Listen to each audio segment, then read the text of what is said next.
myself, Mr. Adedin Adekola, the President of the Yoruba Community in Malaysia. My Vice President, Mr. Adiremi Adewumi. My able General Secretary, Pastor Nicholas Ajayi. Our Treasurer, Mr. Bangoye Adewumi. And our Chief Whip, Mr. Yunusa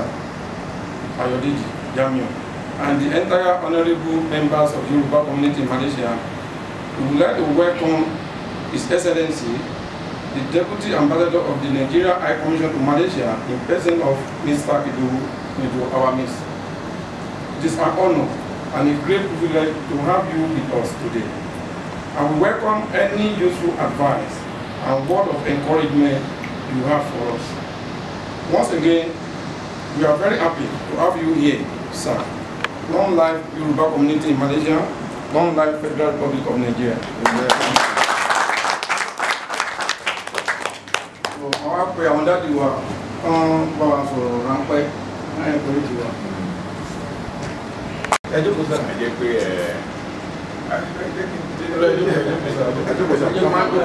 jẹ́ ká rí gbogbo ara wa báyìí. Jókòó báyìí mi nílè ráwọn kan tó fojú mú síbẹ̀ yẹn. Tó ti bá dìde dúró báyìí máa lè rí bá ṣe jókòó. Mo kí gbogbo àwọn èèyàn tó wà ní ìjókòó. Inú mi dùn lákòókò láti rí gbogbo yín ní ìjókòó. Wọ́n ti wá bá wa ní ọ́fíìsì, wọ́n sọ fún wa pé ìjókòó kan wà o. Àwọn ọmọlúàbí ló ń jókòó ń bẹ̀ ló jẹ́ ká yọjú sí wọn. Àgbẹ̀ yọjú síbi tí àwọn jàgídíjàgan bá wà. Ìdí nìyẹn tí mo fi wálé ní pé wẹ́ẹ̀ jẹ́ ká wo àwọn tó wà ní ìjókòó ń bẹ̀. Láti bára wa lọ́rọ̀ èèyàn ní ṣókí kò ní pọ̀ púpọ̀.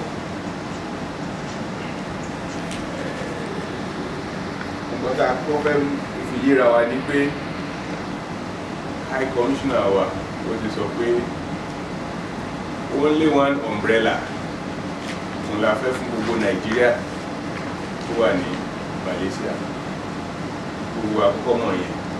So lábẹ́ umbrella yẹn o, bíṣọ̀ umbrella ti PDP ni mo ń sọ kẹ́ má ní pé party ló wá introduce yín omi ọ̀nṣẹ́ òṣèlú. Wọ́n bá wọ́n ṣe máa ń sọ̀rọ̀ ní èdè òyìnbó pé àsíá kan ṣoṣo ńlá ní àbí àsíá yẹn wá ní bá ṣe pọ̀ tó yẹ mọ́ pápọ̀ gan Nàìjíríà. Tàbá ń wo iye ẹ̀yà tó wà Nàìjíríà kò lè less than 200. Ta ló lè sọ 200 ní Yorùbá fún wa ní Yorùbá yìí? Ok, mo fẹ́ test bóyá ẹ lè gbọ́ dáadáa.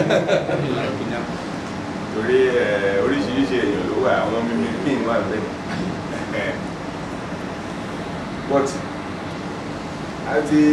yé ra wa pé àbí àṣíá kan ni gbogbo a máa wà. Níwọ̀n ìgbà tó bá lè jẹ́ pé bó bá ṣe máa dáa ìjókòó yẹn wà fún àfọwọ́sí. Níwọ̀n ìgbà tó bá jẹ́ pé bí àwòrán wa tí ò dáa nílùú yìí bá ṣe máa yí padà sí dídára, tó bá jẹ́ pé ìyẹn ni ìjókòó yẹn wà fún àwọn afọwọ́ sọpọ́tẹ̀, àwọn afọwọ́sí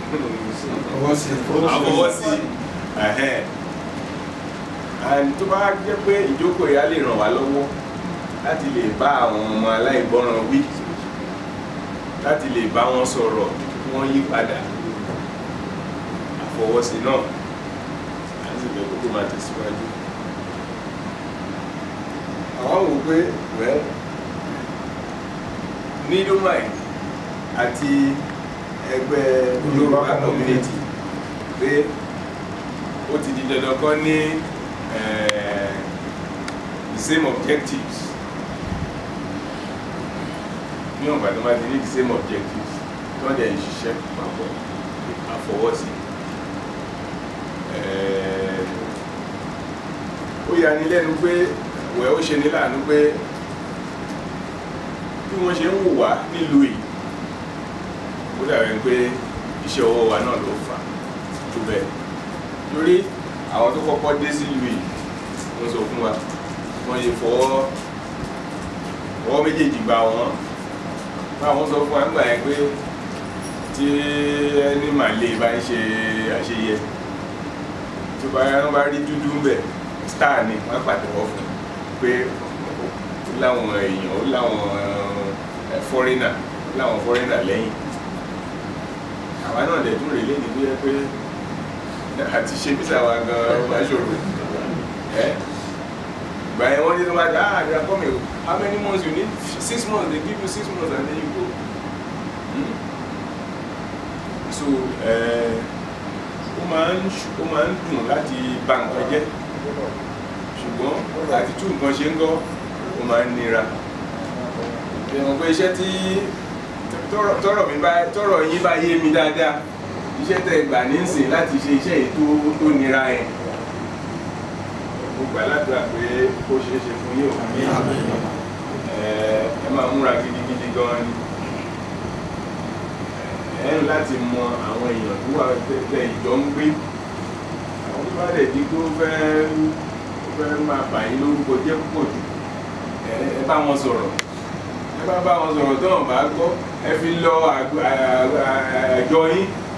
bá fi lọ àjọ yín náà bá gbọ́ ẹ tún fi lọ nílò báyìí ló ń ṣẹlẹ̀ báyìí ló ń ṣẹlẹ̀ àti sọ báyìí fún o tó bá ti dọ́dọ̀ nílò ọ̀yà lè lọ bó ti dọ́dọ̀ wa náà nìyẹn wọ́n lè jẹ́ pé ẹ lè bá wa sọ́nà láti ìbẹ̀rẹ̀ bí báyìí lẹ́yìn ṣe àníkẹ̀tẹ̀ síwájú ẹ tó ṣe báyìí àwọn amúbáyé máa ń ṣe gbogbo ètò wọn tábàtì mẹni tó ń wù àbàjẹ́ láàrin sọ kìlọ̀ fún tí ò gbọ́ àmúbáyé lè yọ kúrò nílùú ní òṣòro àríṣà ń retí kẹ́ bá sì sọ pé ẹni báyìí a ò fẹ́ níbí mọ́ ìwà ó fẹ́ tàbùkù ti àlàáfíà ìlú ìyẹn máa wo báwọn èèyàn di yọkù kíákíá àwọn ọmọ amnesty náà kó wá sí ilé kọ́kùnrin òwe mẹ́rin lára wọn ni wọ́n yọ ní last month ìgbà tí ìgbà tó mọ̀ pé àwọn eléyìí o ìwà wọn ò bá ti ọmọ Nàìjíríà rere mu nítorí náà àwòfẹ́ wọn bí ọjọ́ mẹ́ta péré náà fi mọ̀ ẹ̀yin náà ẹni tó ti ń gbé ìlú tó ti láwọn ọ̀rẹ́ tó ti ní gbogbo ẹ̀ láti kúrò nílùú lọ́jọ́ mẹ́ta yẹn mọ̀ kó rọrùn dáadáa tó rò tẹ́lẹ̀ ẹ̀yin náà ìwòbẹ̀ yìí jókòó síbi kan sọ fún yín pé ẹni Sunday ẹni Wednesday ní ó yá yẹn pé ó rọrùn dáadáa mo gbọ́dọ̀ sọ ètò so a ṣetán láti support all sectors of the Nigerian community in Malaysia láti rí pé orúkọ dáadáa tó mọ̀ wá fún láti bẹ̀rẹ̀ àbẹ̀rẹ̀ sí orúkọ dáadáa yẹn ó máa pẹ́ ṣùgbọ́n kì í ṣe nǹkan tí kò ṣeé ṣe àwọn nǹkan mìíràn rò pé a fi ń ṣe ọgbọ́n àwọn nǹkan wọ̀nyẹn ló ń bà wá jẹ́ o jẹ́ kí n sọ story kékeré kan fún yín ìníṣe orúkọ ẹni náà ọmọ Èkó ni ó tẹ̀ jẹ́ pé ó lè má jẹ́ Èkó gan ó jẹ́ àwọn tí ó tẹ̀ jẹ́ àwọn tó wá látọ̀ṣun àti ẹni wọ́n ṣe ọmọ Èkó ló ṣàǹgbé bí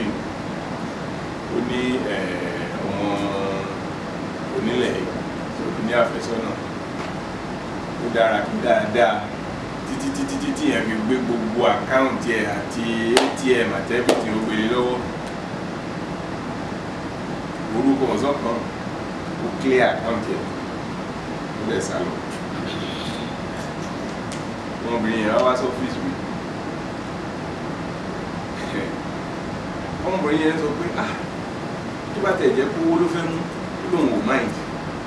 pé but pé ó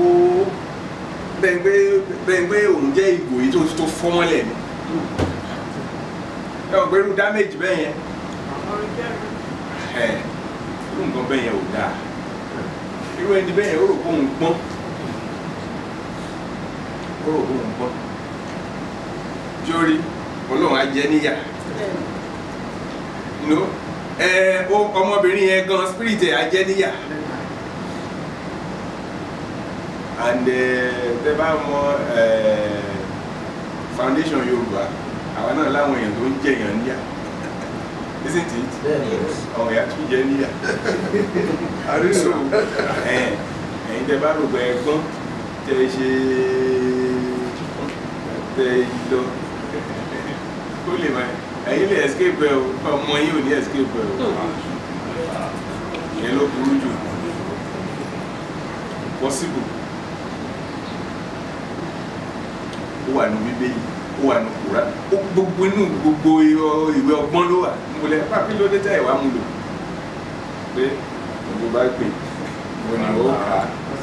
iye bẹ́ ẹyọkan tó bá gbé ẹyọkan òní ká ẹyọkan mọ́ bí àgbàdo dá mọ́ ẹyọkan sílẹ̀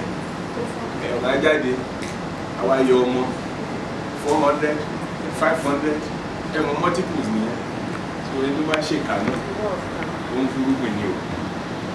gbogbo àwọn ọmọ àbẹ̀rẹ̀ sí ká àwọn èèyàn ní kí ló ṣe tí wà ò ní bẹ́ẹ̀ ò ṣe púpọ̀.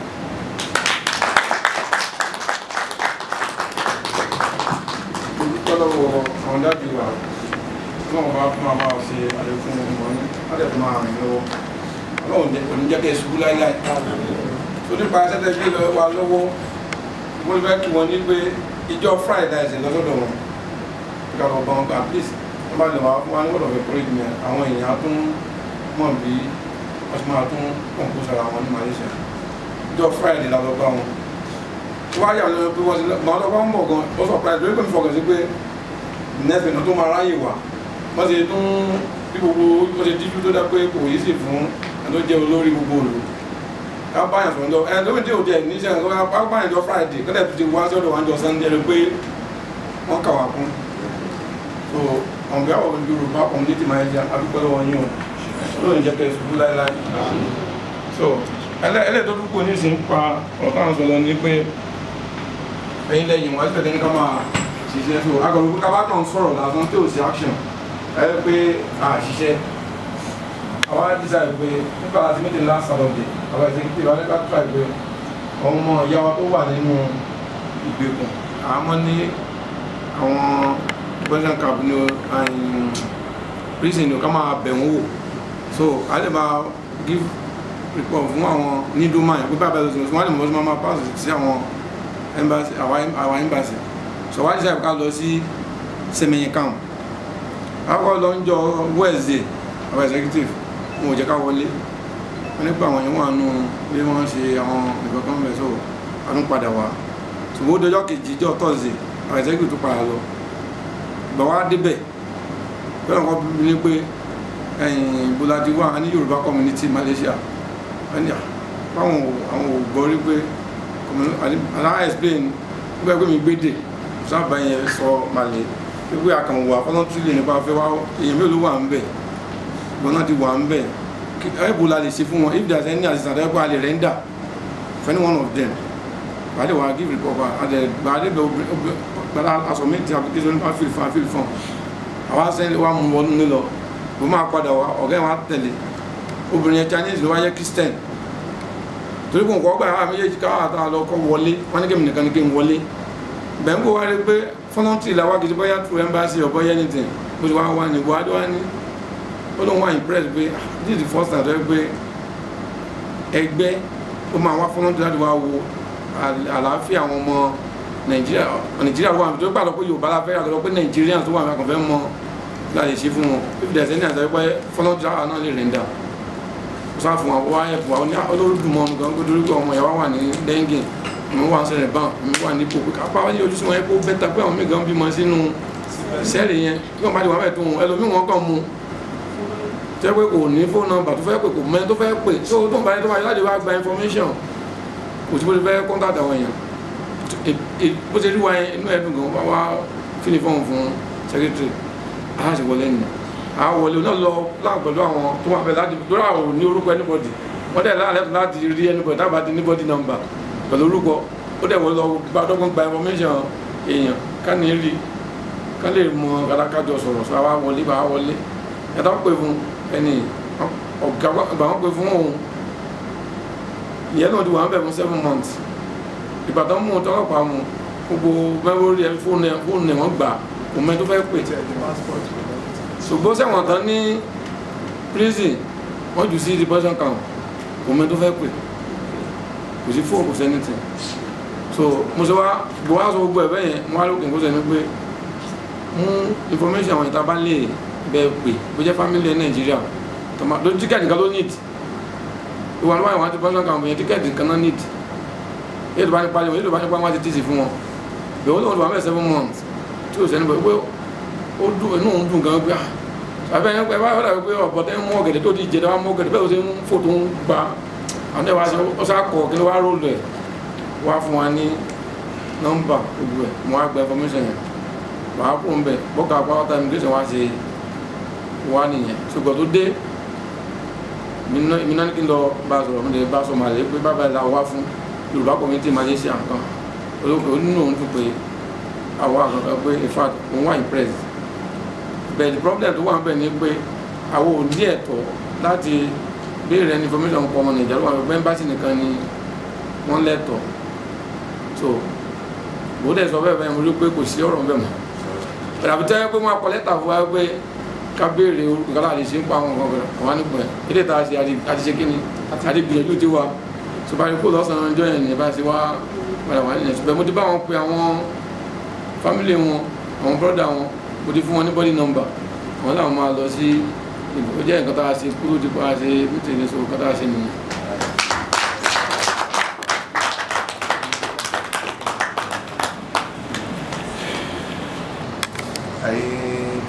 Executive wa àti president wa ọpọlọ yóò ní dàrú adẹ̀tú wẹ́kọ̀mù ọ̀gá wa láti embassy pé ẹ ṣe pé ẹ tiẹ̀ kúrò lẹ́yìn tẹ wá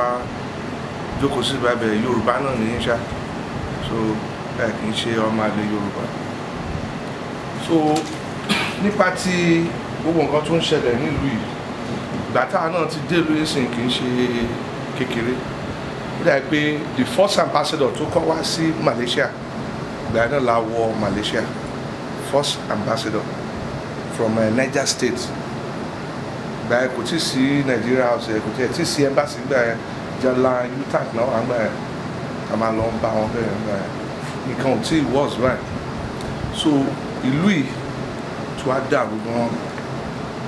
so embassy dẹ̀ ní a lot of blames lórí ọ̀rọ̀ tó ń ṣẹlẹ̀ nílùú yìí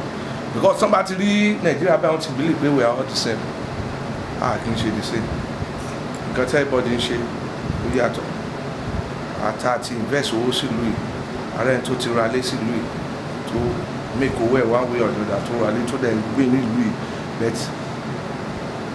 most of us tá bá ti dé embassy wọ́n ti believe pé we are all the same so embassy gan wà lára àwọn tó tẹ̀ ń condemn Nigeria dùn lù yìí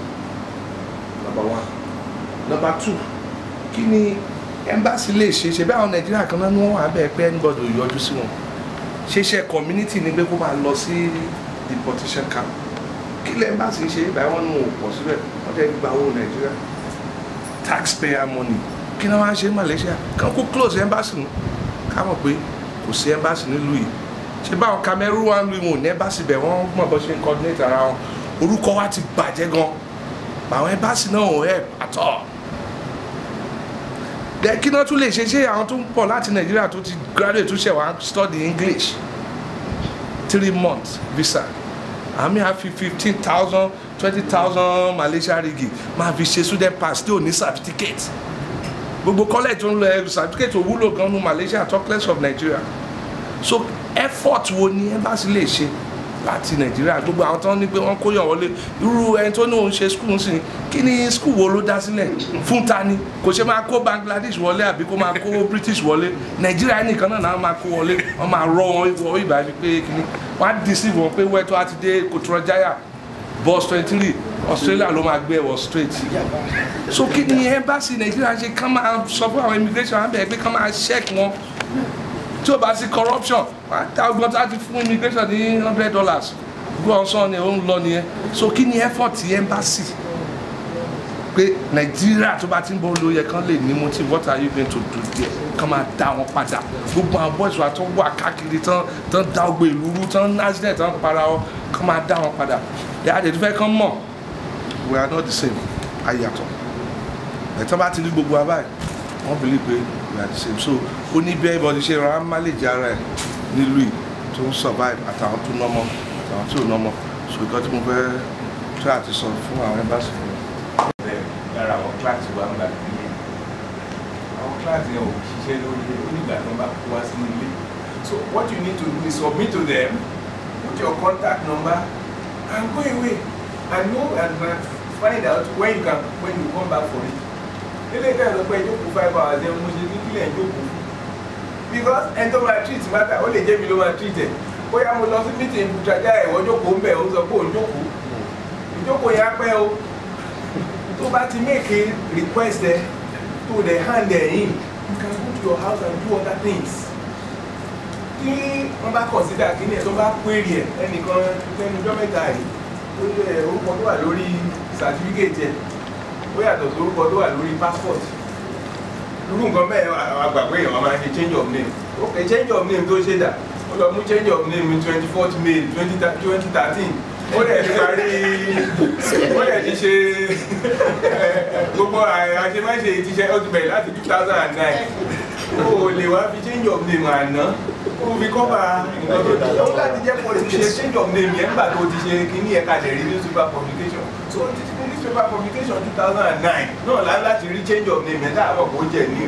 ó lè ló pálí àbúrò ẹ kó wá kàn tá a bá ń ṣe irú nǹkan bẹ́ẹ̀ yẹn very soon wọn ni máa fẹ́ tí wọ́n tẹ̀ ní máa dá embassy lóhùn wọn ni wọ́n mọ nǹkan tó ń ṣe because some other things will reveal all those things so tó bá ń dín query lórí document ẹ̀ á pé nọ́mbà tó kọ síbẹ̀ báwo lọ̀rọ̀ ẹ ṣe jẹ́ báwo lọ̀rọ̀ ẹ ṣe jẹ́ wá lágbo báyìí èmi tí bá ní kó wá fún interview máa fi time tó máa wá sí interview time interview yẹn máa dẹ̀ rí ìjọba mú wa lọ ọ́fíìsì unless tó bá jẹ́ pé pàjáwìrì kan ṣẹlẹ̀ máa fún yàn ní interview tó máa ní kéèyàn wá fún interview máa fi time tó tẹ̀ that's the way it's supposed to be you are not supposed to come and sit down at the High Commission for hours on end it is you are just wasting your time out of maybe by quality ignorance. Now I'm talking about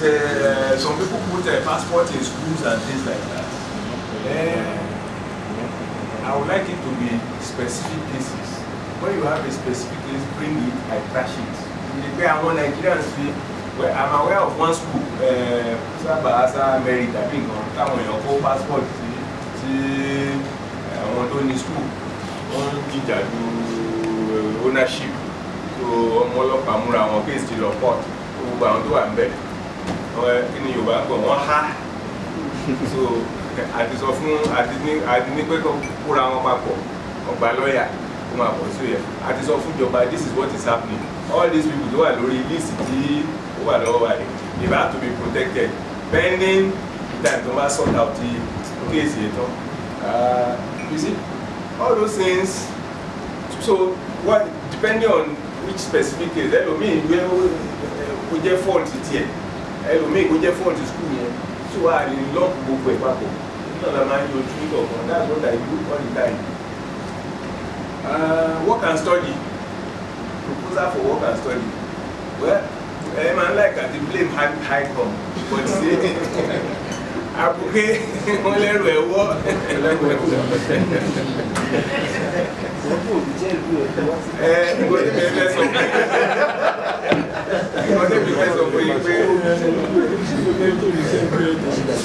This High Commission, especially gbogbo nǹkan tẹ̀ ń sọ yìí under one section lórí ìwà consular section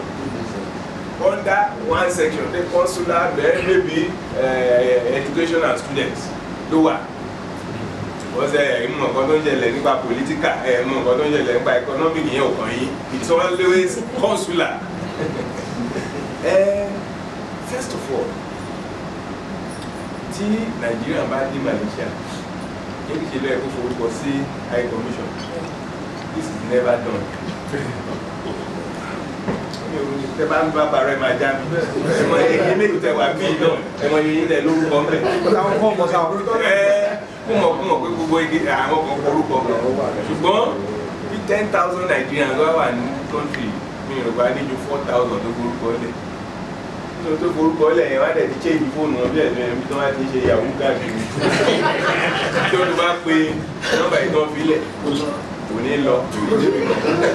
wọ́n tún rẹ́dà rẹ́kọ̀dù ayé ó yẹ ká mọ iye ó yẹ ká ní dátà wà pé àwọn tá a ti ẹ̀fẹ́ jà fún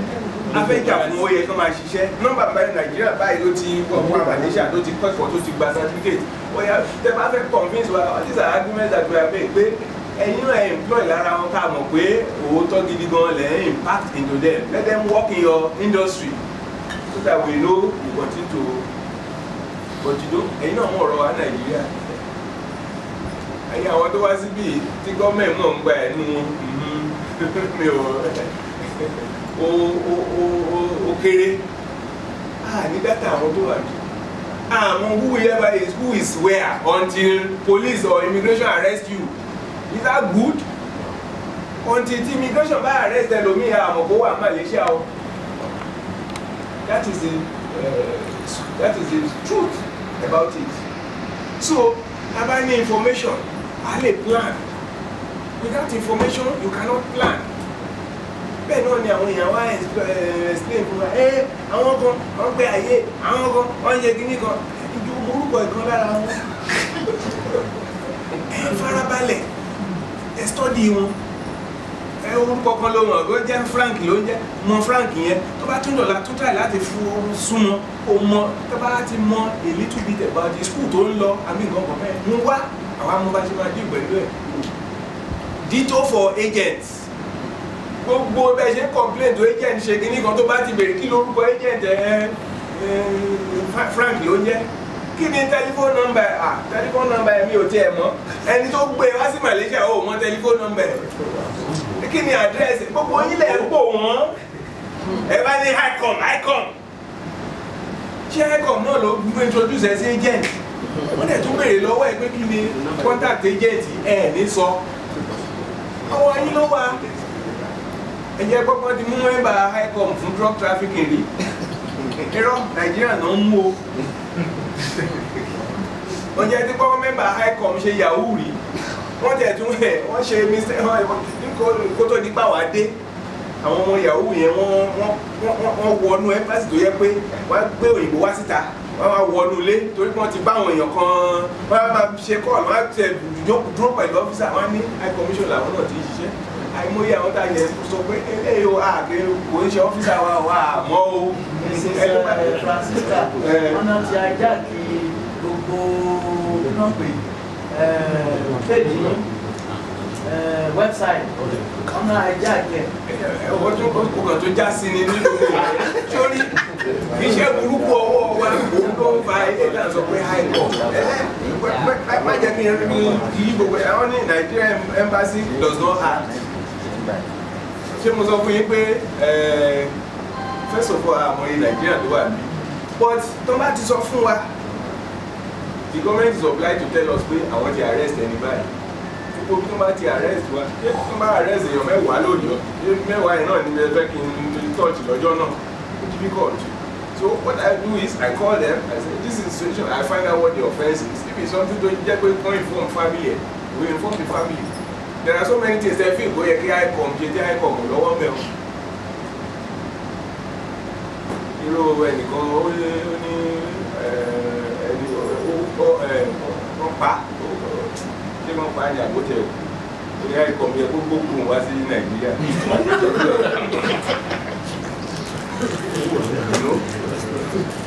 So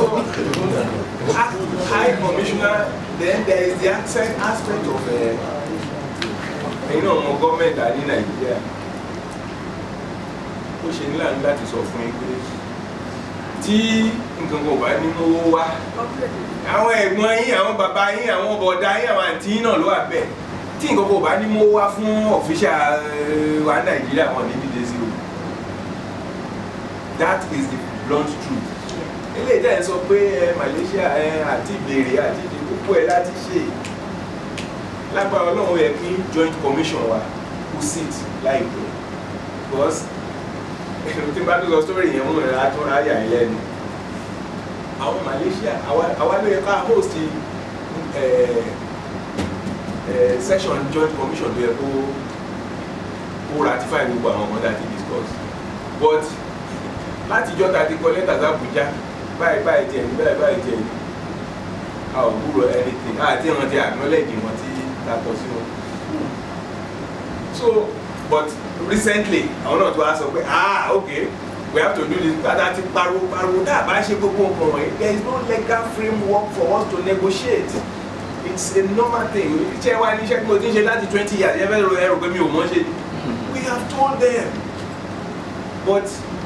it's like when you are working for an oga. When you tell your oga this is the situation, ìgbà tó bá sọ pé ó yá náà ni o lè sọ pé ọ̀gá ó yá dídán máa lọ lẹ́yìn. Until headquarters says this high commission cannot do anything unless it is ratified from Abuja. It's not possible.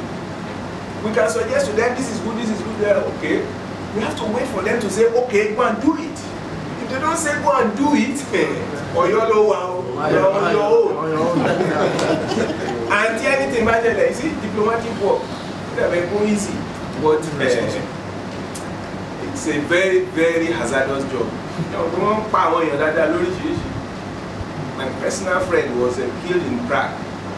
Mr. Wai. Everybody gone 419 years. The best life savings. Iṣẹ́ yín náà ni o. Wọ́n yẹ pé lọ sí ọ́fíìsì yẹn pé wípé kéèyàn ló fẹ́ rí àmbásádọ̀ mi wọ́n ní o lè rí pé nǹkan tó bá wá iṣẹ́ student pé kó lọ rí Mr. Edo pé ọ́fíìsì ẹ̀yìn ọkọ̀ pé kò fún báyìí. That's the end. Apart from that, there are other things tó ń ṣẹlẹ̀ tẹ́tí ò tẹ̀lé hàn sẹ́yìn tó yẹ pé hazards of this job. So what I mean sọ ni pé it is not this high commission to blame. Yes, we have some lapses which are due to our condition. Until Francisca left now, èmi àti ẹ̀ náà ló ń ṣe iṣẹ́ consular. Èmi wà for education, stroke consular. Ó wà ní consular affairs. Obìnrin ó níbi tó lè ṣe tó. Káyà sọ pé mi nìkan ló ń ṣe. Bí wàá ti ṣe ká lọ sí Sẹ̀mẹ́yìn camp, ká lọ sí all those camps I know them, they have been there. Ẹni tó sọ pé fún 7 months on tí ìlú òrò ló pa. I can tell you that. Tó sọ pé òun wà ní Sẹ̀mẹ́yìn for 7 months on tí ìlú òun. Personally, I have been in Sẹ̀mẹ́yìn. I have led 3 people there. I have sent people nígbà tí mi ò lè lọ. Yes, Sẹ̀mẹ́yìn yẹn. I mean, today, because of that, I have to make friends with their bosses so that when I call them from the office, I'm going to from telephone contact. So it is not true. And because of why they say for 7 months, the high commission. It's not true. Very best. I can get the date, the last date you were there, and then I'll give it to you. Come to the office. So this high commission is doing whatever it can. Ẹni tó ní personal issue, àdúró dìgbà tí n bá mọ issue yẹn torí mi ò lè comment lórí nǹkan tí mi ò mọ̀. Àbí bíbá yìí tó wà láti 2007 tó ṣì gbé lọ́wọ́. So you see, this is what we are talking about. Àwọn tó gba e-passport, ó tún ti ń expire, wọ́n ti ń replace ẹ̀. Replacement ẹ̀ là ń ṣe é sìn, wọ́n sì gbé ti ayé ọjọ́ yẹn lọ́wọ́. Ṣé àwọn ọ̀dẹ̀ wá fẹ́ blame ẹ̀ lórí ICOM? Irọ́ òbí ò gbà pẹ̀lú ẹ̀. I don't agree with you. When you have been, you are holding something since that time, oh, the mo change, oh, lujara, oh, you are an island. No man is an island. You are to blame. You can't blame anybody. You can't blame anybody, please. And go back and go back and just go my joy. Go into fatafata bi nínú yín wà. Ẹlọ tó jẹ́ pé apolè wá jà apolóko àwọn ní àmọ́ yìí. Yes. Àmọ́ nù yín tó jẹ́ pé document forgery ọ́fíìsì ọ̀dọ̀ yìí. Mo fọ́ document Nàìjíríà káàkiri. Àmọ́ yìí o. Mo lè má rí bá mi gbàdé rí bọ̀ tó yẹ omi ìgbé mi ò mọ̀ ẹ́. Ẹ ṣe mú wọn sàrà ẹjọ́ ẹ̀. Ẹni ká máa fọ́ ìfọ́lẹ́ ẹni ká mú wọn